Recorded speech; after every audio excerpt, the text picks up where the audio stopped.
A law gets signed that turns one simple habit into a death sentence. Pray, and you're thrown to lions.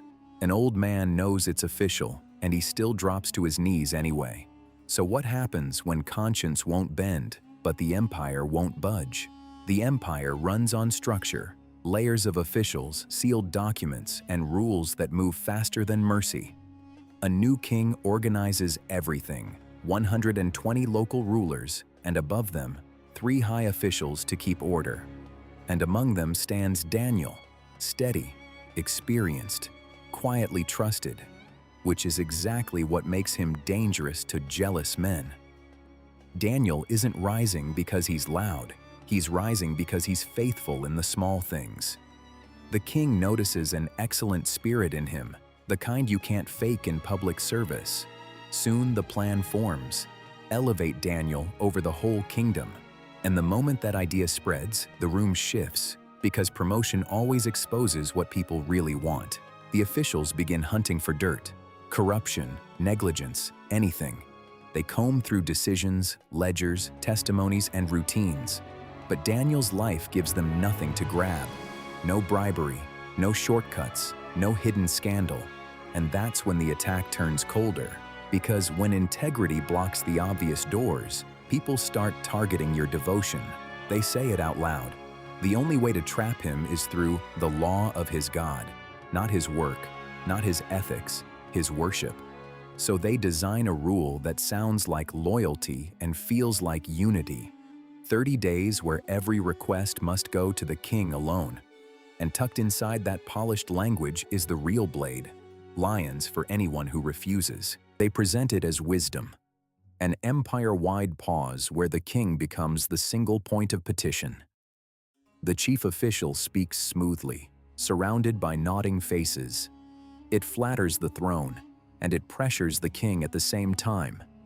Sign it now, seal it fast, make it unchangeable.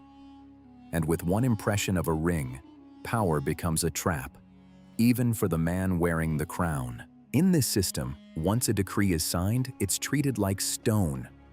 The law of the Medes and Persians, unalterable. That's the claustrophobia of it. The rule can't be appealed, can't be revised, can't be softened when it starts crushing someone. And somewhere in the city, Daniel hears the news and understands exactly what it means. But his next move is the heart of the story. Daniel doesn't rush to argue. He doesn't gather allies. He doesn't turn prayer into a performance. He simply goes home, upstairs, where the windows open toward Jerusalem. And there, in familiar light, he kneels 3 times a day, praying, giving thanks. The text says it plainly. He does it as he had done previously. But that consistency is exactly what his enemies are counting on. Notice what's missing. No clenched fist at the window, no speech for an audience, just a disciplined rhythm, knees to the floor, breath steady, gratitude spoken softly. Daniel's courage is quiet, and that's why it's costly. Because the men hunting him don't need to invent evidence. They only need to show up at the right hour. And watch. They catch him in the act, praying, making supplication to his God. No scandal, no violence, just devotion. Then they move like paperwork with teeth, straight to the king, straight to the decree, straight to the penalty. And they frame it carefully. Daniel, they say, is ignoring you. He's not regarding your injunction. But here's the twist. The king knows Daniel, and this accusation lands like grief. Darius doesn't celebrate this. He's deeply troubled because he can see the trap and he can't pretend he doesn't. All day he searches for a way out, working until the sun sinks low. But the officials keep returning to the same cold line. The law is unchangeable. The king has authority. And yet the system he sealed now holds him by the wrist. This is where the story gets painfully practical. Daniel's faithfulness doesn't magically cancel consequences. The decree stands. Guards are called. Daniel is escorted through corridors that suddenly feel narrower than before. And the king, caught between what he signed and what he believes about this man, speaks a sentence that sounds like hope fighting through helplessness. May your God, whom you serve continually, deliver you. They bring Daniel to the lion's den, an official instrument of punishment, not a mythic stage. Stone, iron, shadows. The opening yawns like a verdict. Daniel is lowered down and the moment is restrained, almost unbearably quiet. Then a stone is rolled over the mouth, sealing him inside. And with signets pressed into clay, the world above makes a declaration. Nothing will be changed about Daniel's fate. Back in the palace, the king can't escape the weight of what he's done. No feast, no entertainment. He fasts, and sleep refuses him. The night stretches, quiet hallways, dim lamps, a ruler staring into darkness. And somewhere beneath the stone, Daniel is also in darkness. But the story doesn't rush to show us how he feels, because the real question is simpler and sharper. Will God meet him there? At first light, Darius moves fast, almost running toward the den. He doesn't send a messenger, he goes himself. And when he reaches the mouth of it, his voice breaks with anguish as he calls down into the darkness. Daniel, has your God, whom you serve continually, been able to deliver you from the lions? It's not a speech, it's a desperate question. And then, an answer. Calm, human, alive. Daniel speaks from the pit, honoring the king, but giving the credit where it belongs. God sent his angel and shut the lions' mouths. No harm has come, Daniel says, because he was found blameless before God, and he had done no wrong to the king. The miracle isn't presented like theater, it's presented like truth, steady and unmistakable. They pull Daniel up, hands gripping the rope, careful and urgent. And when he stands in the morning air, there's no wound to point at, no mark to explain away. The text is simple. No kind of harm was found on him because he trusted in his God. That's the center of it. Deliverance not before the pressure, but in the middle of it. And the king's next move proves this wasn't private. Darius pivots from anguish to action. Orders are given, the court machinery turns, and the same system that tried to crush Daniel now has to reckon with what happened. Because the den was sealed, witnesses were present, the morning verification is public. And once a ruler realizes that his unchangeable law didn't control the outcome, he has to ask a terrifying question. Who actually holds power here? Remember the officials who said they could only trap Daniel through his devotion? Their plan depended on one assumption: that fear would silence prayer. It didn't. Daniel didn't negotiate his conscience. He didn't wait for permission to worship. He simply kept the rhythm he'd always kept: knees down, windows open, thanks given. And that is what makes this story so uncomfortable. The crime was consistency, and it changed everything. But Daniel's deliverance isn't framed as a victory lap. He doesn't mock the king. He doesn't insult the court. He speaks with clarity and respect. God acted, and Daniel remained blameless. That balance matters. Authority versus conscience doesn't have to become arrogance versus anger. And in a world that tries to force worship into the shape of politics, Daniel shows another way. Faithful, steady, and unafraid to pay the cost. Then comes the ripple effect, the part you can't manufacture. The king writes a new decree, not to elevate himself, but to acknowledge what he has seen. It goes out to all peoples, nations, and languages in his dominion. This isn't a small memo. It's an empire hearing the confession of its ruler. The God of Daniel is the living God, enduring forever, rescuing and delivering. But why would a king risk saying that publicly unless he was shaken to the core? Two decrees frame the story. The first tried to redirect prayer toward a human throne. The second points beyond the throne to a kingdom that won't be destroyed.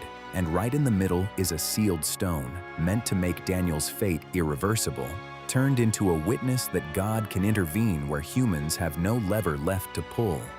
Which raises a personal question. What sealed situation are you treating as final, that God can still enter?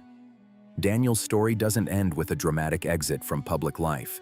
The text says he prospers through the reign of Darius and into the reign of Cyrus.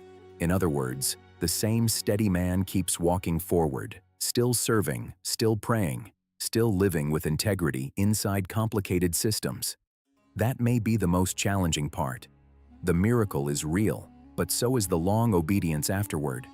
And it makes you wonder what Daniel did the very next day. If this story is hitting close to home, if you've ever felt that tension between what authority demands and what conscience requires, take a second and let me know by liking this video. And if you want more scripture stories told with this kind of quiet, faithful focus, subscribe, because the next decision we're covering carries a cost most people never see coming. Go back to that upper room for a moment, the most ordinary place in the story. Daniel's windows are open toward Jerusalem, not as a stunt, but as a quiet orientation of hope. He's far from home, serving a foreign empire, yet his heart is turned toward God's promises. And when the decree arrives, he doesn't invent a new identity. He practices the one he already has. But that kind of steadiness always draws a line. It's easy to imagine courage as a sudden surge, one heroic moment. Daniel's courage looks more like a schedule. 3 times a day, he kneels, prays, and gives thanks. That giving thanks matters, because it means fear didn't become his only language. He isn't praying like a man cornered, he's praying like a man anchored, and that's exactly why the trap works, because he won't stop being who he is. The officials don't accuse Daniel of hatred toward the king. They accuse him of disregard for the injunction. It's a bureaucratic charge, clean, legal, and lethal. That's what makes it frightening. Sometimes pressure doesn't arrive as a mob. It arrives as a form, a signature, a policy that forces your worship into a corner. And once it's in writing, people act like it's morally neutral until someone bleeds for it. Darius is a surprising figure here. He isn't portrayed as a cartoon villain. He's distressed, working hard to rescue Daniel, trapped by the very law he authorized. That doesn't erase responsibility, but it does reveal something sobering. Authority can be sincere and still be wrong. A ruler can respect righteousness and still sign a decree that punishes it. And when that happens, the faithful person is forced into a decision no one else can make for them. Daniel's decision isn't framed as reckless. He doesn't taunt the law, he simply continues his worship. And that's the obey despite fear moment. When you acknowledge the risk, feel the weight of it, and still do what is right before God. It's not that Daniel doesn't understand lions, it's that he understands something deeper. A life held together by prayer can't be held hostage by threats. But the consequence still comes. The den scene is often imagined as spectacle, but Scripture presents it with weight and restraint. A stone is laid over the mouth. It's sealed with the king's signet and the signet of his lords. Double authority, double finality. That detail matters because it removes the easy explanation of human interference. If Daniel survives, it won't be because someone quietly fixed it. It will be because God acted where humans couldn't reach. And while the den is sealed, the king's night becomes its own kind of prison. He fasts. He refuses diversions. Sleep flees from him. The palace is quiet, but it's not peaceful. That contrast is subtle and powerful. Daniel is in danger, yet preserved. Darius is in comfort, yet tormented. It's a reminder that a guilty conscience can roar louder than lions, and dawn is coming for both men. When Darius reaches the den at daybreak, his question is aimed at the living God. That phrase is everything. He's not asking about an idea or a tradition or a private comfort. He's asking if God is alive enough to intervene. And Daniel's answer doesn't just say, "I survived." It says, "God sent his angel." The center of the story isn't Daniel's toughness. It's God's presence in the place no law could undo. Finally, the impact spreads outward. A king who couldn't reverse his own decree now sends a proclamation across the empire. Fear and tremble before the God of Daniel, the living God whose kingdom will not be destroyed. That's not sensationalism, it's witness. A ruler is forced to admit that there is a higher authority than his seal. And Daniel, still the same man, walks back into life with the quiet strength that started this whole chain. Prayer that doesn't stop when it gets expensive.